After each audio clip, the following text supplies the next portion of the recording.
tidak akan mungkin terjadi sengketa atau paling tidak terjadi sengketa ketika di depan Mahkamah Konstitusi akan diusir.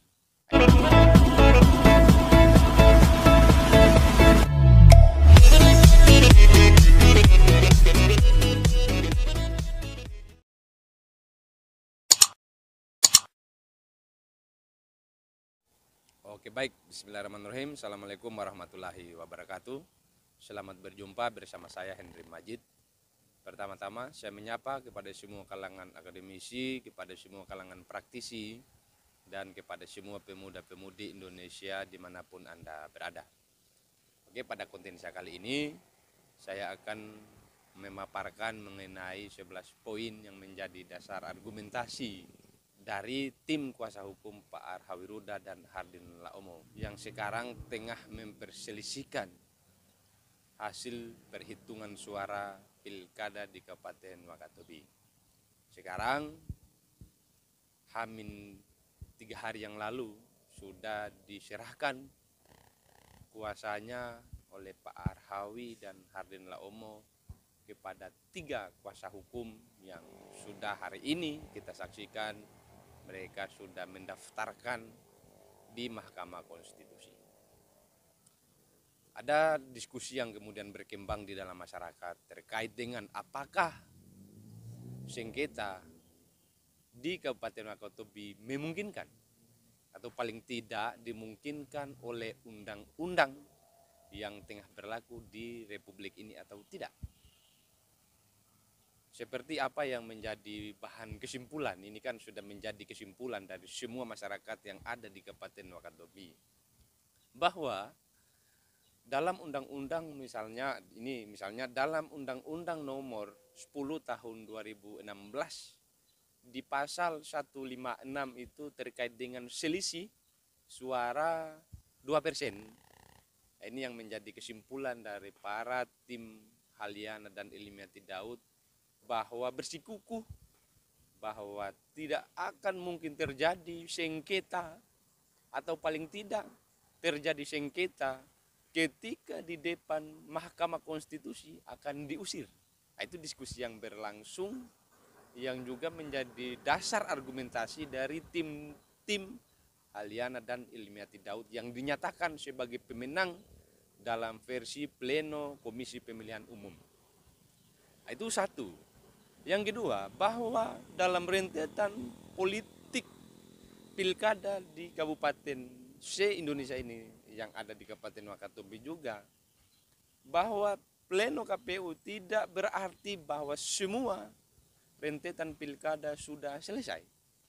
Artinya meskipun Pak Haliana dan Ilmiati Daud sudah dinyatakan sebagai pemenang dalam pleno KPU yang sudah direkapitulasi suaranya kemarin dan selisih 2036 suara, itu bukan lalu berarti bahwa telah selesai dan Haliana sudah dinyatakan sebagai bupati nanti yang akan dilantik di tahun 2021. Nah, itu kemudian akan menjadi satu diskusi sebenarnya, karena ada beberapa hal yang menjadi dasar argumentasi dari tim Pak Arhawi Ruda dan Hardin Laomo ini, sehingga pada akhirnya membawa hasil rekapitulasi Komisi Pemilihan Umum ini di hadapan Mahkamah Konstitusi. Oke.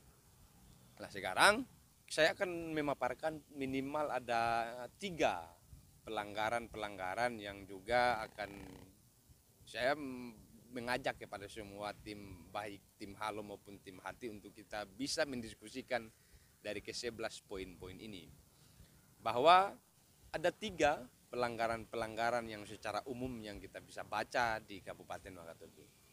Pelanggaran pertama itu adalah pelanggaran-pelanggaran sebelum hari pencoblosan. Nanti juga ada rentetannya, nanti ada juga bagian daripada item-itemnya yang akan nanti coba saya paparkan. Yang kedua adalah pelanggaran-pelanggaran saat hari pencoblosan di Kabupaten Wakatobi. Nanti juga akan ada item-itemnya, ada juga unsur-unsurnya yang nanti juga akan saya paparkan. Lalu yang ketiga adalah pelanggaran siluman. Ini yang berkembang di Kabupaten Wakatobi, ada KTP siluman ada daftar pemilih tetap siluman, waduh, macam-macam. Tapi nanti juga akan saya kembangkan dalam diskusi saya kali ini. Lalu nanti akan kemudian meruncing pada satu rumusan masalah bahwa apakah perbuatan ini adalah bagian daripada yang dimaksudkan oleh PMK, peraturan Mahkamah Konstitusi mengenai terstruktur, sistematis dan masif. Apakah itu kemudian masuk dalam unsur TSM atau tidak? Oke, sekarang mari kita pilih dari pelanggaran-pelanggaran sebelum hari pencoblosan. Tapi sebelumnya mohon dimengerti oleh semua penonton Henry Majid ini bahwa yang menjadi termohon itu adalah Komisi Pemilihan Umum, bukan Haliana Elmiati Daud.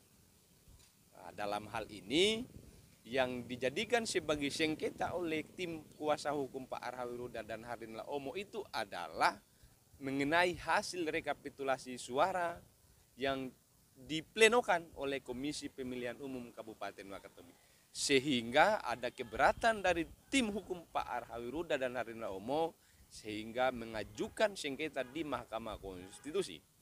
Nah, oke, mungkin poinnya adalah bahwa yang menjadi termohon adalah KPU Kabupaten Wakatobi dan yang menjadi pemohon itu adalah Pak Arhawiruda dan Hardin Laomo yang sudah dikuasakan kepada penasihat hukumnya. Oke, tapi sebelumnya saya sampaikan bahwa apa yang saya sampaikan ini adalah suatu bentuk diskusi saya dengan tim kuasa hukum Pak Arhawiruda yang ada di Kabupaten Wakatobi. Hasil diskusi saya hari ini itu adalah sebagai bagian daripada diskusi saya dengan tim hukum lokal dari Pak Arhawiruda dan Hardin Laomo. Sehingga ini adalah suatu bentuk kalau nanti kemudian teman-teman bisa menyimpulkan sendiri apakah ini benar atau tidak, nanti bisa di cross check. Oke, jadi sebelumnya bahwa yang akan menjadi kuasa hukum dari Pak Arhawiruda dan Hardin Laomo itu adalah orang Wakatobi sendiri, karena dianggap mereka sebagai orang yang tahu tentang keadaan yang ada di Kabupaten Wakatobi. Tetapi terakhir yang terjadi malah ini diduga, bahkan juga ada fakta-fakta pendukungnya bahwa yang menjadi kuasa hukum dari Pak Arhawiruda dan Hardin Laomo itu adalah rekomendasi dari Ibu Waode Nurhayati, sehingga oleh kuasa hukum lokal yang telah sebelumnya ini memikirkan mengenai 11 poin ini, akhirnya mengalah dan memberi kesempatan kepada Gerbong Waode Nurhayati untuk membawa sengketa di Mahkamah Konstitusi. Sebelumnya tadi saya sudah menyarankan bahwa ini adalah satu bentuk kajian sebenarnya, bahwa saya tidak punya keterkaitan dengan pasal 156 yang ada di dalam Undang-Undang 10 2016 terkait dengan selisih 2%, tetapi ini adalah bagian daripada isi undang-undang juga peraturan Mahkamah Konstitusi yang bahwa ketika sudah diberlangsungkan pemilihan umum dalam hal ini pilkada, maka proses ini begitu panjang. Kira-kira disitulah tim hukum dari Pak Arhawiruda dan Hardin Laomo ini masuk. Oke, kalau begitu saya langsung saja mengulas mengenai pelanggaran-pelanggaran sebelum hari pemilihan umum atau sebelum pencoblosan. Poin pertama yaitu bahwa termohon dalam hal ini KPU Kabupaten Wakatobi tidak melakukan pleno penetapan DPT bersama dengan pemohon. Ini yang menjadi bahan atau yang akan menjadi dasar argumentasi dari para pemohon ini untuk membawa sengketa di Mahkamah Konstitusi untuk menyampaikan kepada panel hakim bahwa dalam penetapan daftar pemilih tetap tidak dilibatkan antara pemohon ini, dalam hal ini Hardin Laomo dan Arhawiruda, sebagai pasangan pada saat itu. Ini yang menjadi satu poin diskusi. Lalu yang kedua, bahwa ada dugaan money politik yang dilakukan oleh pasangan hati yang dibiarkan oleh Komisi Pemilihan Umum. Tentunya nanti akan ada banyak yang akan menyerang saya secara pribadi bahwa Pak Arhawi, Ruda dan Hardin Laomo juga melakukan hal yang serupa, bahwa mereka juga melaksanakan money politik. Bagi saya mungkin itu adalah dugaan yang juga bersifat sebagai sesuatu yang menjadi penilaian daripada tim-tim Haliana dan Ilmiati Daud. Tetapi dalam berlangsungnya nanti sengketa ini tidak berlaku pembuktian terbalik. Sehingga oleh pemohon menuntut kepada termohon ini untuk memberi penjelasan terkait dengan apa yang menjadi wewenang dari termohon sebenarnya itu melakukan pembiaran money politik. Tidak Haliana dan Ilmiati Daud dan juga tidak kepada Arhawi Ruda dan Hardin Laomo. Intinya ada satu peristiwa konkret yang ditangkap oleh kuasa hukum Pak Arhawi Ruda dan Hardin Laomo sehingga dimungkinkan untuk dijadikan sebagai dasar argumentasi. Oke. Lalu pelanggaran yang kedua, pelanggaran di saat pencoblosan. Mungkin ada di antara teman-teman penonton ini yang menjadi korban dari intimidasi, bahwa diduga ada yang melakukan intimidasi di saat pencoblosan, baik mempengaruhi mereka untuk memilih dari kedua pasangan yang telah disediakan oleh undang-undang ini, dalam hal ini Pak Arhawi Ruda dan Hardin Laomo beserta Haliana dan Ilmiati Daud. Diduga ada intimidasi untuk mempengaruhi psikologi orang sehingga menentukan pilihannya tidak berdasarkan apa yang menjadi hati nuraninya. Yang kedua, diduga adanya pemilih di bawah umur. Ini ya perlu digarisbawahi. Saya selalu memberi warning kepada semua pemirsa, kepada penonton setia Hendrik Majid, bahwa ini adalah suatu dugaan yang nanti akan menjadi putusan di Mahkamah Konstitusi. Ketika ini dianulirkan oleh Mahkamah Konstitusi, maka batal semua apa yang menjadi dasar argumentasi. Tetapi jika berhasil dibuktikan oleh kuasa hukum dari Pak Arhawi Ruda dan Hardin Laomo, maka ini berarti bahwa apa yang menjadi petitum dari kuasa hukum Pak Arhawi Ruda dan Hardin Laomo, maka itu yang akan kemudian diberlakukan.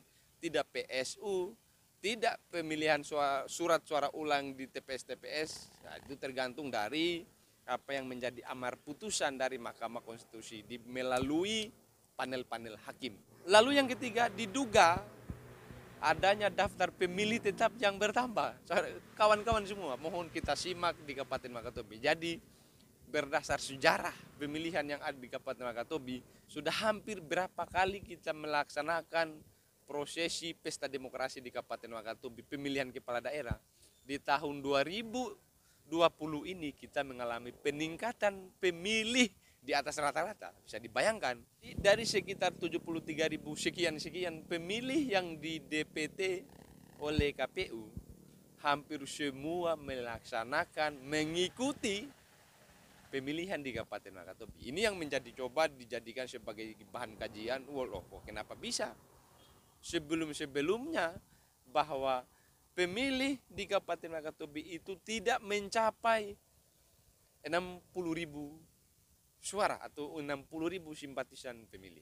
Sehingga ini dijadikan sebagai jangan-jangan ada buy konsolidasi, ada mobilisasi besar-besaran terhadap masyarakat Kabupaten Wakatobi yang ada di luar daerah. Sehingga dimungkinkan bahwa capil yang ada di Kabupaten Wakatobi juga diduga telah mengeluarkan KTP siluman. Ini yang paling menjadi bahan diskusi, bahwa yang seharusnya menjadi curang di dalam capil itu bahwasannya biasanya lumrahnya itu adalah petahana. Tetapi kok hari ini terbalik, yang menuduh melaksanakan pemalsuan KTP itu adalah si penantang ini, Sinkronnya di mana? Saya mau bertanya kepada pemirsa bahwa apakah kemudian itu sinkron kalau yang memobilisasi massa dan memobilisasi KTP adalah seorang penantang. Oke. Lalu yang ketiga, pelanggaran siluman. Seperti apa yang saya sampaikan tadi bahwa ada siluman KTP lah, ada siluman DPT lah dan lain sebagainya yang kalau saya sebutkan saya bisa-bisa dituntut oleh si penonton saya bahwa saya melakukan propaganda politik. Tetapi untuk menghindari itu bahwa sebetulnya yang sedang dibawa oleh kuasa hukum dari Pak Arhawi, Ruda dan Hardin Laomo itu ada 11 poin. Yang nanti coba saya pada pemirsa untuk membaca dengan teliti, dengan jeli, dengan cermat apa yang menjadi bahan gugatan yang dibawa ke Mahkamah Konstitusi. Lalu seperti apa yang saya sampaikan tadi bahwa apakah itu memenuhi unsur bahwa termasuk dengan perbuatan TSM atau tidak? Apakah dia menjadi terstruktur, sistematis dan masif atau tidak? Karena itulah yang kemudian menjadi bahan paling laris dalam sengketa tidak hanya di Wakatobi, semua kabupaten, semua provinsi yang punya kesempatan untuk mengajukan sengketa di Mahkamah Konstitusi, TSM adalah hal yang paling seksi untuk dikejar di Mahkamah Konstitusi. Sehingga pada akhirnya petitum dari pemohon ini dikabulkan oleh Mahkamah Konstitusi. Sekedar informasi tambahan bahwasannya dalam petitum yang telah dirancang oleh pemohon ini bahkan ada sampai kita melakukan pilkada ulang. Wah, bayangkan kalau se-Wakatobi kita adakan pemilihan ulang, berapa biaya lagi yang akan terkuras di pilkada ini. Karena yang menjadi petitum itu adalah apa yang akan menjadi suatu hal yang harus dikabulkan oleh Mahkamah Konstitusi. Setidak-tidaknya harus memberikan keputusan yang seadil-adilnya. Oke, berhubung karena ke-11 poinnya tadi itu adalah kesemuanya penuh dengan kontroversial, yang hanya baru beberapa saja saya sebutkan. Insya Allah setelah nanti dinyatakan diterima oleh Mahkamah Konstitusi, maka barulah kita akan menyampaikan ke 8 poinnya. Karena itu yang akan menjadi bagian daripada proses kemenangan halu. Kalaupun itu diterima di saat mendaftarkan diri di Mahkamah Konstitusi sebagai salah satu daerah yang mengajukan sengketa di Mahkamah Konstitusi. Kemudian terkait dengan itu bahwa itulah yang menjadi rahasia di balik kemenangan Haliana dan Ilmiati Daud. Jadi ada 8 poin yang menjadi rahasia di balik kemenangan Haliana dan Ilmiati Daud, yang itu merupakan bahan yang diajukan oleh pemohon di hadapan Mahkamah Konstitusi. Apakah kemudian itu akan dianulirkan atau tidak oleh panel hakim yang ada di Mahkamah Konstitusi. Demikian apa yang bisa saya sampaikan pada konten saya kali ini. Kedepannya insya Allah saya pastikan bahwa konten-konten selanjutnya itu akan lebih menarik, sebab semua yang menjadi diskusi-diskusi terkait dengan pilkada yang ada di Kabupaten Wakatobi akan diramu, akan dibongkar semua konspirasi yang ada di Kabupaten Wakatobi. Demikian saya akhiri. Assalamualaikum warahmatullahi wabarakatuh.